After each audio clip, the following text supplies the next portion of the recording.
যুক্তরাষ্ট্রের অভিবাসন ভিসা কার্যক্রম স্থগিত থাকায় দীর্ঘদিন ধরে যারা পরিবারের সদস্যদের নেয়ার অপেক্ষায় ছিলেন তাদের অনিশ্চয়তা আরও বেড়েছে।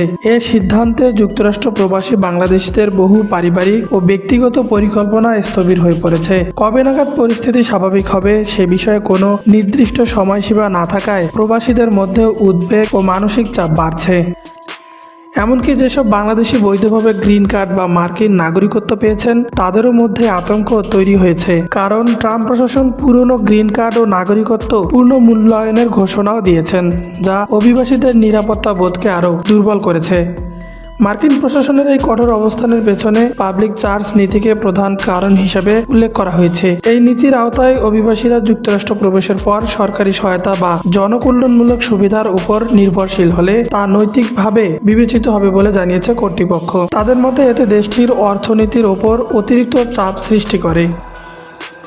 তথ্য অনুযায়ী যুক্তরাষ্ট্রে বসবাসরত বাংলাদেশের একটি অংশ বিভিন্ন সামাজিক নিরাপত্তা সুবিধা গ্রহণ করে, ফলে এখন থেকে নতুন অভিবাসীদের আর্থিক সক্ষমতা আরও কঠোরভাবে যাচাই করা হবে।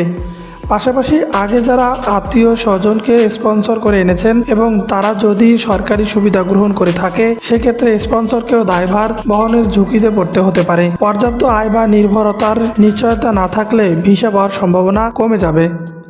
এই অবস্থায় পড়াশোনার উদ্দেশ্যে যুক্তরাষ্ট্রে গিয়ে পরবর্তীতে স্থায়ী হওয়ার পরিকল্পনাও জটিল হয়ে উঠেছে। পড়াশোনা শেষে চাকরির খোঁজার জন্য যে সময়সীমা বা সুযোগ আগে পাওয়া যেত তা এখন আরও সীমিত ও কঠোর প্রক্রিয়ার মধ্যে পড়তে পারে বলে আশঙ্কা করা হচ্ছে।